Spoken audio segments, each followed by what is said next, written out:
Oke, kita mulai kuliah lagi ya. Uh, Share screen mana?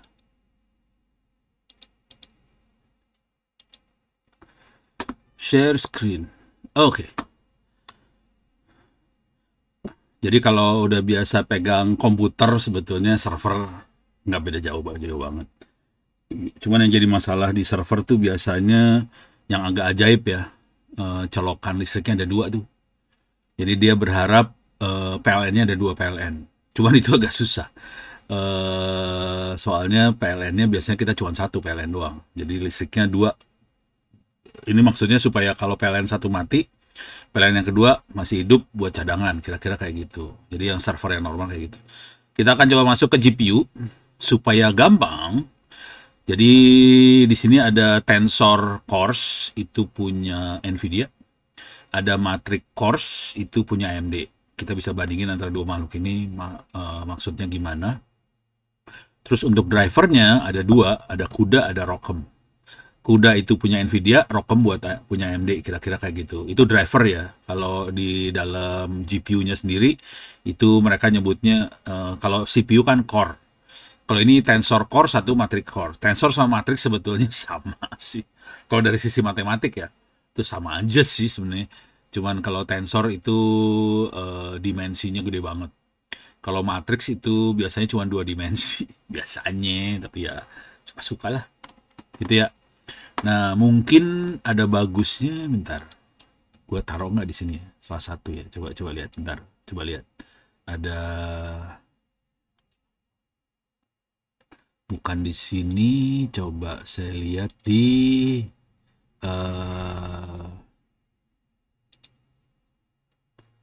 ada ini soalnya artikel yang bagus di medium.com cerita tentang itu. Wah, nggak ada. Oke. Jadi kita akan lupa saya taruh di mana. Saking sering baca udah gitu lupa bagian yang ini mana. Apa ini ya?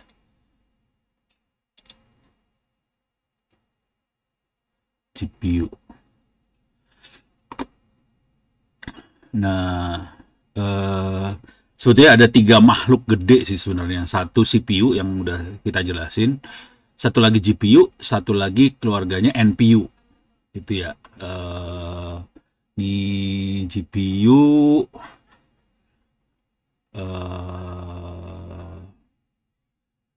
nanti ada NPU. Oke, ini dia kalau nggak salah. Ntar. Oh, ini mah programmingnya. Nggak, saya pengen ngasih lihat dalamnya sih sebenarnya. Dalamnya sebenarnya lebih sederhana sih. Oh, ini dia nih. Oh, sorry. Ini ya. Jadi di dalamnya si GPU ini bentuknya kayak gini. Jadi dia prosesnya bisa penambahan aja, tapi yang ditambahin vektor sama vektor. Vektor A sama vektor B, outputnya vektor C. Konsekuensinya vektor sama vektor ini paralel proses. Jadi yang ini kan nol ya. Array apa bit 0 lagi ditambah, bit 1 ketambah, semuanya ketambah sekaligus. Jadi kita kalau ngelihat si prosesor GPU, sebetulnya dia dalamnya seperti ini. Jauh kalau dari sisi aritmatik, jauh lebih sederhana daripada CPU, tapi bedanya dia array-nya panjang banget di sini. Bisa panjang sekali gitu.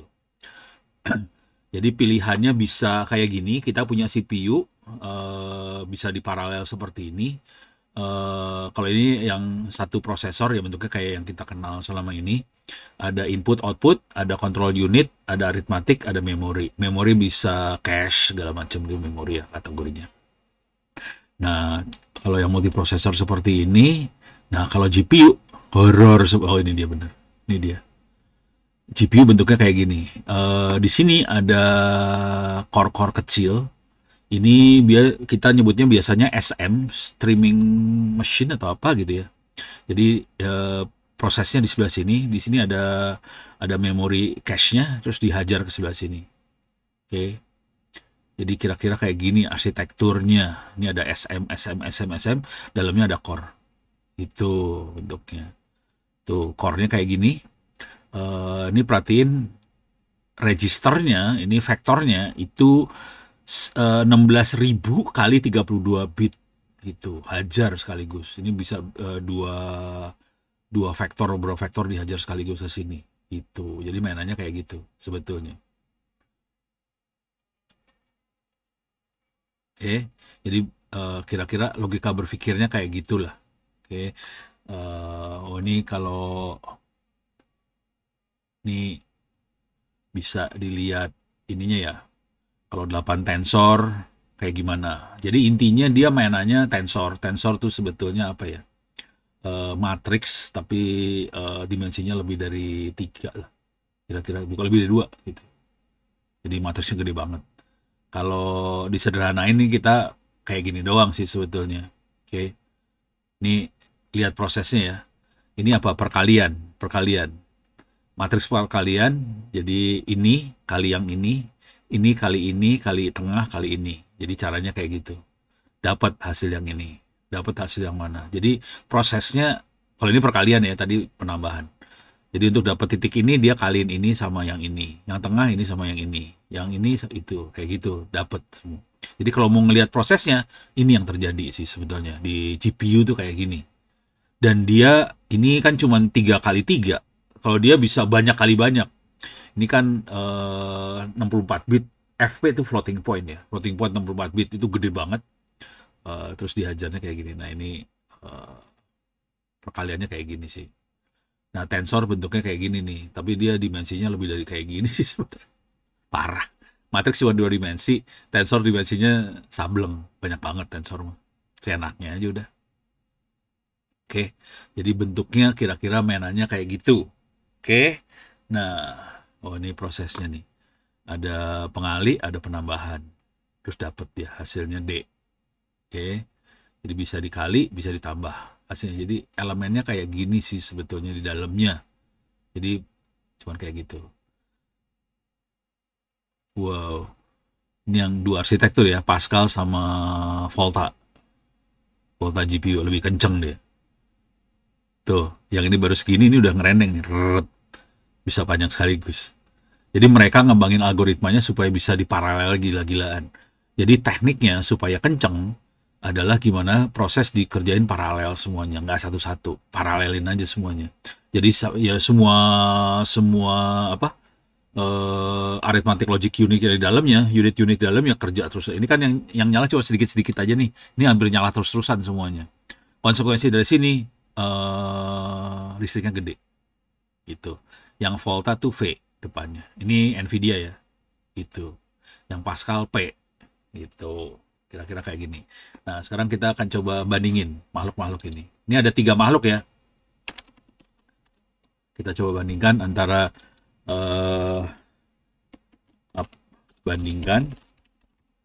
ini bandingkan brand aja ya, Nvidia GPU, atau jangan itu dulu ya, beda GPU, CPU, dan NPU. Tren belakangan ini ya, GPU tuh listriknya gede banget. Jadi tren belakangan ini terutama buat perusahaan segala macam lebih banyak lari ke NPU sih sebetulnya. Oke, nih. CPU otak komputer biasa, instruksinya gede, banyak banget, kerjanya sekuensial satu persatu. Kalau kita lihat dia paralel ya. Nah contohnya Intel i7, AMD Ryzen ini tidak efisien, perhitungan paralel besar nggak bagus. Nah GPU itu buat grafik game, tapi dia sekarang dipakai AI machine learning, dalamnya punya ribuan core kecil untuk paralel, banyak perhitungan sekaligus. Oke, sangat cepat, bisa ngitung matriks cepat gitu. Cuman dia bukan CPU. CPU kan multi, dia bisa ngerjain banyak perintah. Ini perintahnya cuma sedikit sih kalau GPU. Oke. Kalau Nvidia ada RTX contohnya, kalau di AMD Radeon, kalau di sini AMD Ryzen. Oke. Nah, yang seru adalah NPU ini. Oke. NPU ini sebetulnya CPU tapi punya kemampuan AI di dalamnya. Oke. Jadi dia lebih lihat sebagai CPU sih sebetulnya. Ini ada beberapa contohnya. Apple Neural Engine, Intel IA Boost, Google TPU, ada Huawei apa nih? Ascend apa-apa. Oke. Ini semuanya NPU. Kecenderungannya sekarang lari ke NPU sih sebenarnya. Kalau buat kebutuhan kecil, kita lebih ke arah NPU, bukan ke arah GPU. Karena GPU mahal banget. Nggak kuat. Listriknya nggak kuat, harganya juga nggak kuat sih. Gitu ya. Jadi arahnya ke sini. Jujur, nih kira-kira gini. Nah, ini kemarin yang menarik di pameran, saya kemarin diundang sama AMD buat ngasih keynote segala macam. Dia ngasih lihat mini PC AMD Ryzen AI.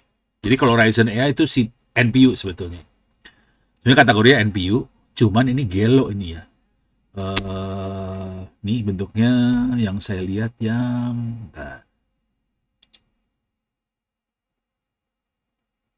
kagak ada. Kagak ada.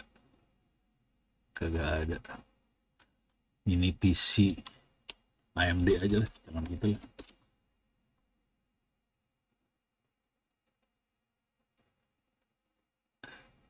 Kagak ada. Ini masih AMD yang biasa, ini mah Ryzen biasa. NPU.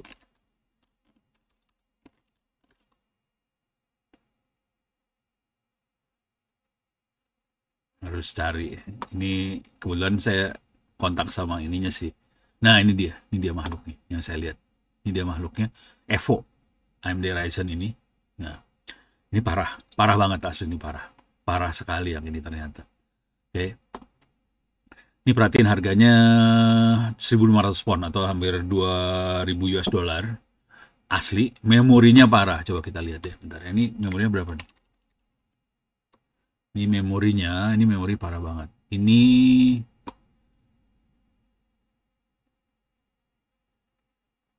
ini 128. Oke, 16 terabyte SSD. Oke. Jadi dia cuman segini memorinya. Up to 128. Oke. Kalau yang saya lihat kemarin memorinya berapa ya? Di atas 128 sih. Jadi memorinya gede banget. Oke. Dia harganya sekitar 2.000 dolar. Jadi lumayan harganya. Terus di dalamnya sudah ada, dia tidak pakai Olama ternyata. Dia makainya VLLM. Jadi coba kita bandingin ya. Jadi makhluknya seperti ini. Jadi makhluknya kira-kira seperti, jadi mainnya mini PC bukan server sebenarnya sekarang. Makanya mini PC dengan memori gede. Udah gitu proses LLM-nya di sini lokal, di PC ini. Dia tidak pakai server GPU. Jadi nggak pakai GPU, dia mainnya NPU. Coba kita bandingin ya. Bandingkan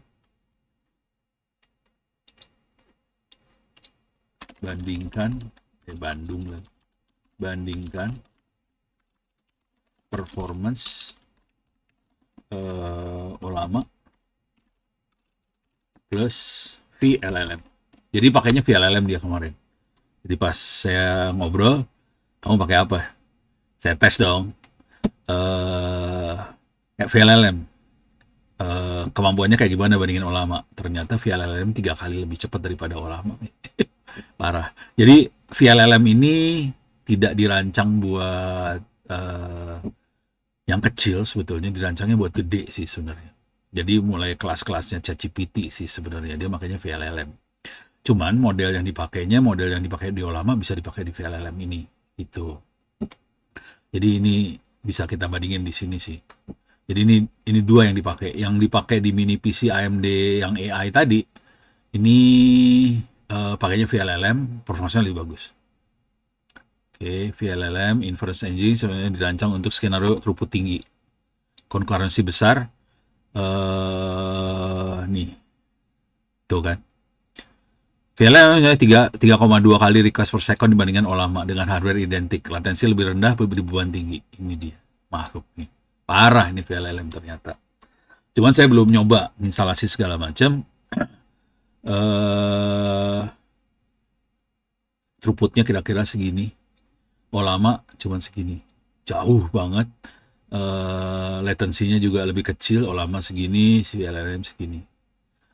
Peningkatan throughput segini dibandingin versi sebelumnya. dia punya benchmark learning, overhead management, model loading, I/O management berpengaruh nyata pada inference yang murni. Jadi kalau mau lebih serius, pakai yang VLLM sih. Jadi saya ngelihat kemarin dia makanya VLLM taruh di mini PC. Tampilannya sih kira-kira mirip sama ChatGPT sih. Ini masuk Indonesia kena cukai. Iya, betul. Masuk Indonesia kena cukai.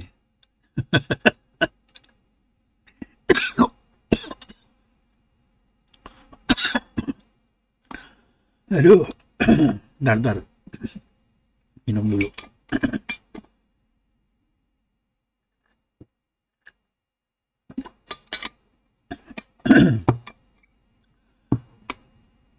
Jadi kalau mau gampang segala macam pakai ulama sih. Kalau mau gampang, user friendly, nggak mikir, lama. Yang VLM ini bukan buat development sih, dia lebih ke production sih sebetulnya VLM ya. Production yang gila, dia bisa VLM. Production gila banget. Jadi bentuk makhluknya seperti ini. Cuman kemarin saya nanya gini ke dia. Dia kan $2.000. Terus saya bilang terus terang, kalau $2.000 kita nggak ada, susah buat kita buat beli, susah. 2.000 mah. Lu ada nggak yang 500? Ada, ternyata ada yang $500. Gitu. Kayak gini tuh ada yang $500 juga sih. Ya performance-nya $500 lah ya.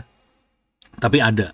Gitu. Kalau saya sebetulnya lebih ke arah PC biasa. Gitu. Pakai model kecil. Itu. Ini beres ya. Antara Olama sama VLLM. Terus GPU, CPU, GPU, NPU gitu.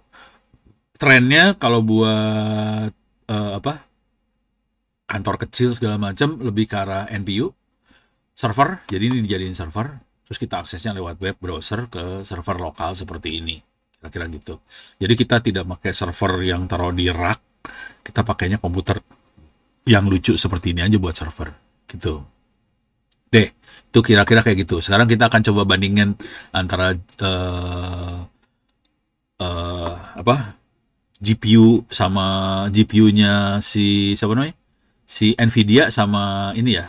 Coba kita tutup. Ini jujur saya sudah mulai keracunan Nvidia, jadi saya ngomongnya lebih ke Nvidia sih sekarang. Walaupun saya belum punya Nvidia sampai sekarang belum. Dulu punya, udah cuman yang komputer biasa sih. Oke, kita akan bandingkan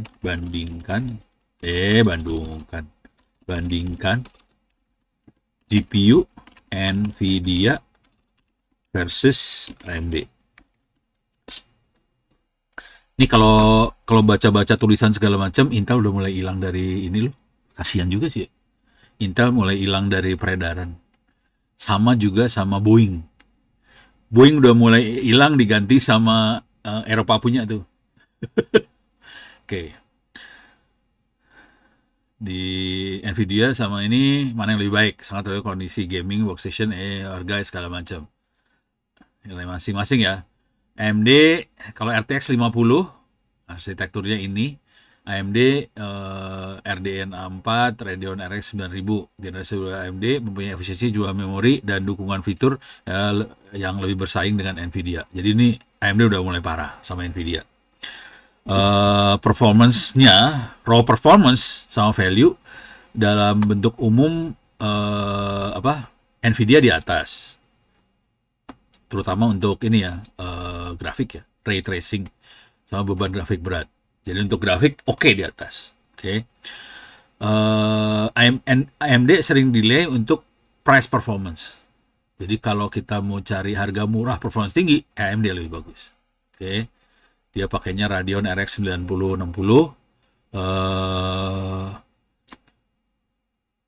Kinerjanya di 1080 pixel dibandingkan dengan kartu Nvidia setara. Jadi kalau di price performance AMD lebih bagus. Kalau lihat performance banget di atas Nvidia, oke. Tapi di kelas ultra Nvidia kerasa nih keuntungan Nvidia terasa, AMD lebih mengklaim beban inference tinggi. Konsekuensinya AMD lebih fokus untuk AI sih sebetulnya. Kalau Nvidia masih lebih matang banget di urusan grafik sih sebetulnya, oke. Jadi AMD AI kerasa. Nah, kemudian satu lagi si ekosistemnya. Si Nvidia makanya CUDA. Oke, banyak dipakai di mana-mana sekarang karena dia udah lama, dia lebih lama nih CUDA. Ini udah lama banget, belasan tahun nih. Seingat saya CUDA udah belasan tahun. Belakangan ini baru ROCm dari AMD muncul. Dari ROCm itu baru muncul belakangan. CUDA udah lama. Saya udah kenal itu hampir 10 tahun, berapa belas tahun lah CUDA ini saya udah kenalnya. Oke. Terus dia punya ini baru tahu nih saya.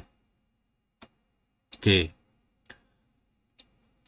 Dia punya TensorFlow untuk akselerasi AI. Oke, harga lebih tinggi dibandingkan performa AMD kelas yang menengah.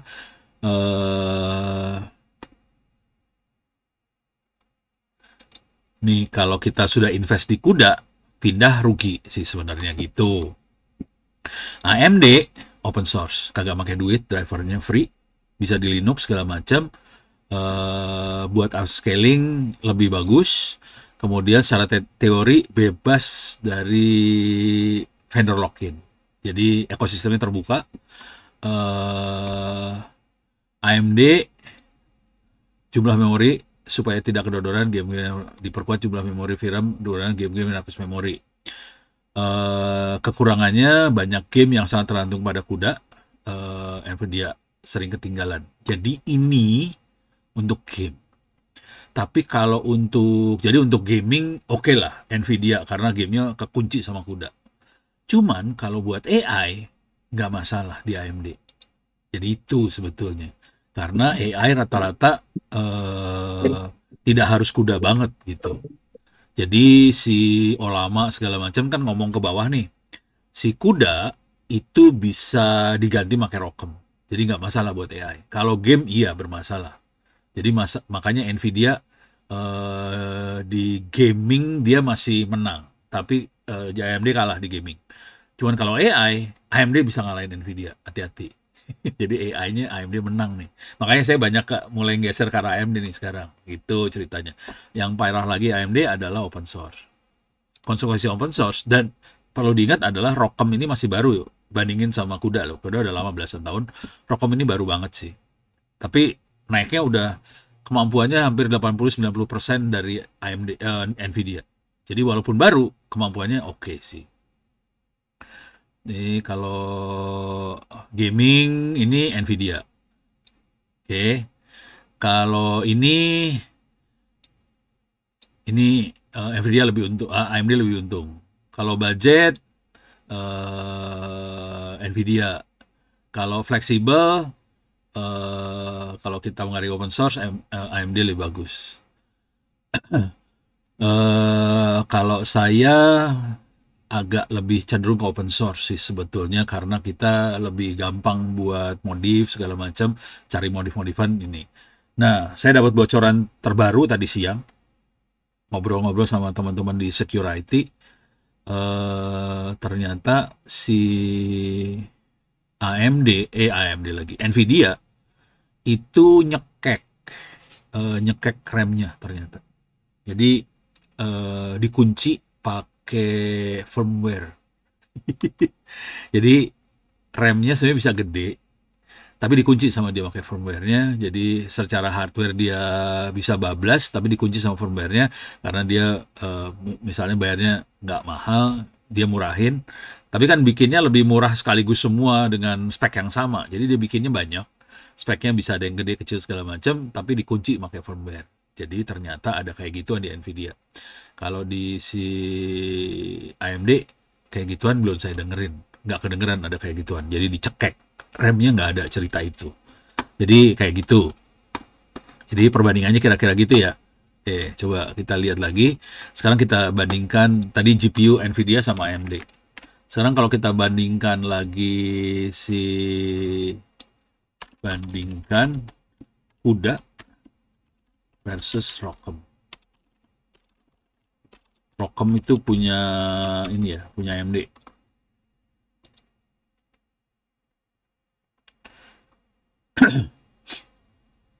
Biarin ChatGPT-nya pusing kepala lah.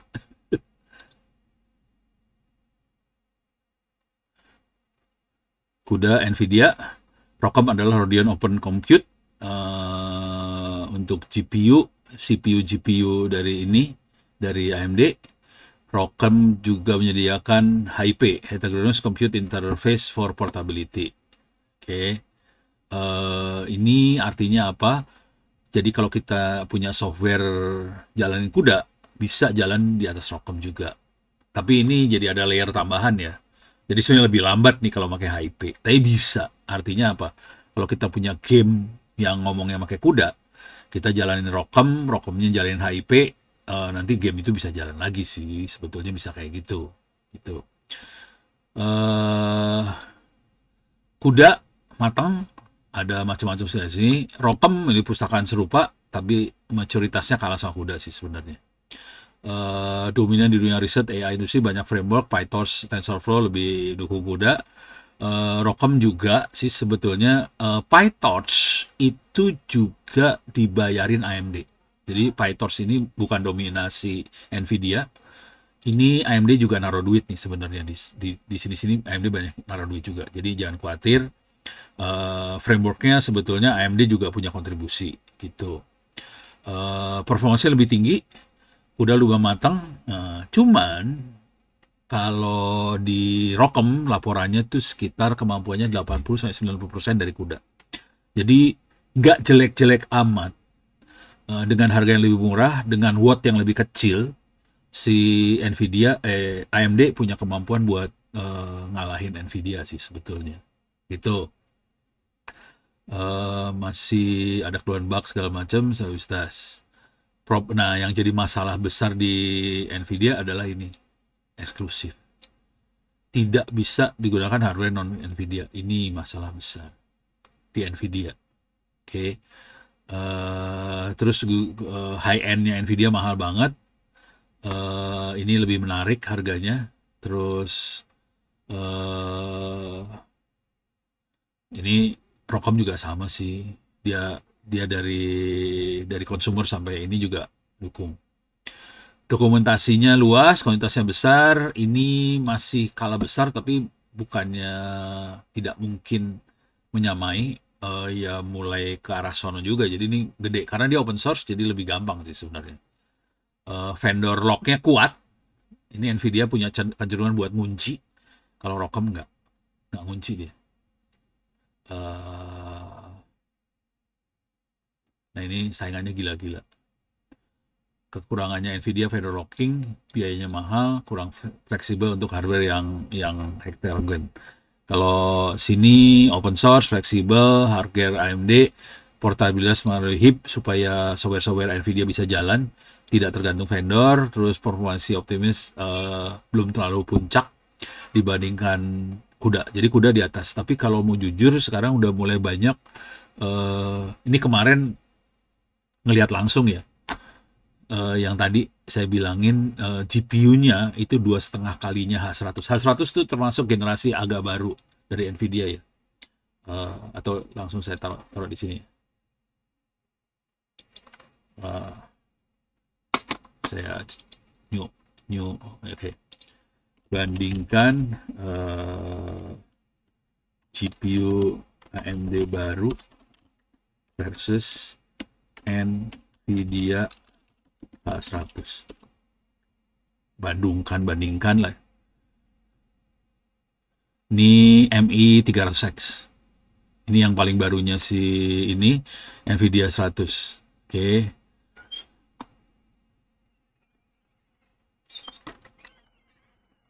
Ada kata-kata yang parahnya nggak ya? Wah, bacanya panjang banget Nih, lebih tinggi.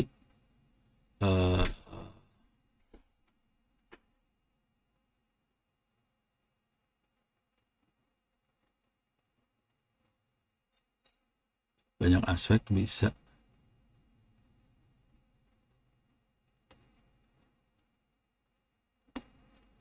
Oh, dilawannya sama ekosistem dia.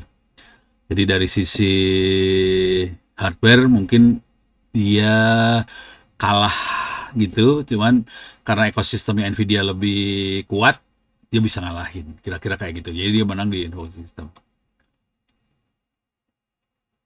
Ini tadi MI 300 ya. Yang versi baru lagi MI 400 sih. Ini harganya miliar sih. Yang H100 tuh harganya miliar. Coba-coba. Bisa buat cari gambarnya nggak ya? AMD MI 300X. Gambarnya seperti apa?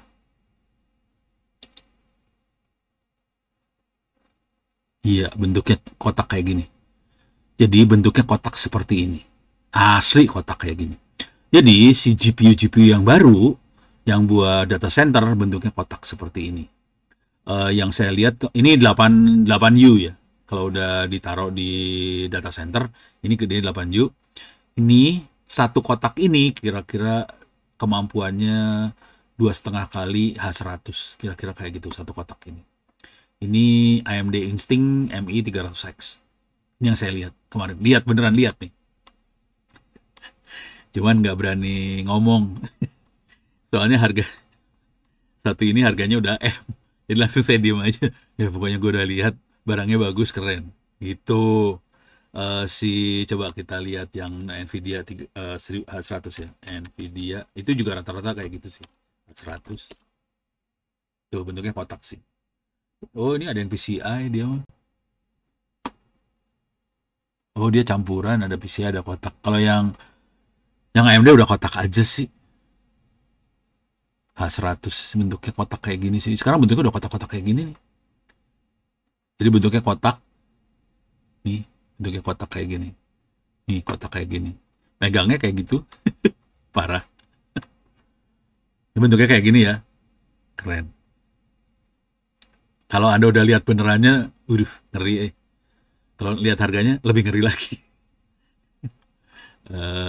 Jadi ini dimasukin yang kayak tadi tuh. AMD MI 300X. AMX lagi. Ini dia MI 300X.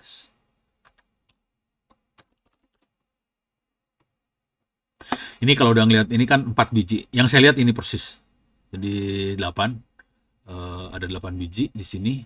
Kemudian CPU-nya ada berapa ya? CPU-nya nggak banyak sih sebenarnya, tapi mainnya di sebelah sini banget. Terus SSD ada di atasnya, banyak SSD kecil-kecil, jipun. Itu, ya mainnya kayak gini banget. Udah kebayang ya? Ini makhluknya kayak gini, harganya jangan ditanya. Ngeri banget harganya. Oke, sekarang kita, wah udah jam 7 kurang seperempat, nggak kerasa. Oke, paling nggak udah kebayang. Ini soal-soalnya udah ada di open course, silahkan dikerjakan soal-soalnya.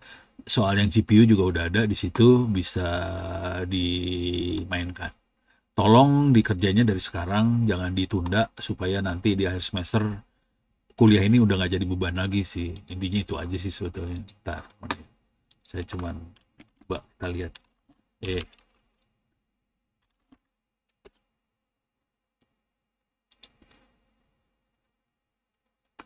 Ini server udah.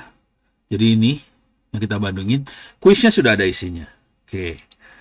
Minggu depan, kondisi saya minggu depan kayak gimana?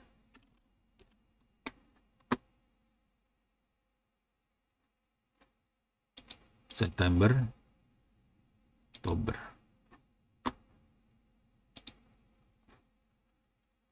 Oke. Minggu depan siangnya saya ada meeting sama direksinya Metro TV. Mereka pengen bikin AI buat Metro TV, ya udah kepaksa dah meeting di sana. Jadi harusnya aman semua. Tanggal 13, 20, 27 aman semua. Yang nggak aman nih hari Jumat ini saya harus ke Sumedang lah, kemana segala macam. Jadi yang agak tidak aman di sini. Cuman yang ini aman. Oke. Yang di sininya aman. Kita bisa seperti biasa. Oke, minggu depan materinya mudah-mudahan ini aman. Saya kasih icip-icip dulu buat materinya. Saya akan coba masuk ke sistem operasi ini. Cuman saya akan coba ngasih lihat gimana caranya kita bikin sistem operasi. Terus kita bikin sistem operasi buat router. Terus di sini ini kernel modul itu kalau bahasanya Windows driver. Terus kita nge-tune sistem operasi di sebelah sini. Jadi ini hubungannya sama kuliah komputer arsitektur. Jadi saya masukin sistem operasi aja sekalian di sini. Ilmu yang ini harusnya diajarin sama dosen sistem operasi. Cuman saya nggak yakin dosen sistem operasi akan ngajar seperti ini.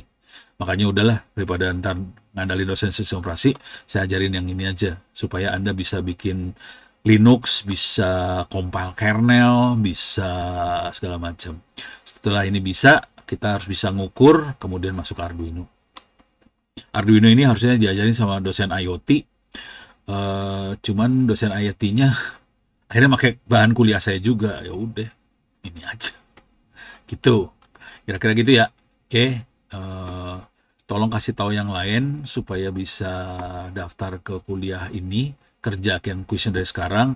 Enrollment key-nya ITTS 2023. Gitu. Oke. Terima kasih banyak. Sampai ketemu minggu depan. Saya stop sharing juga ya. Oke deh.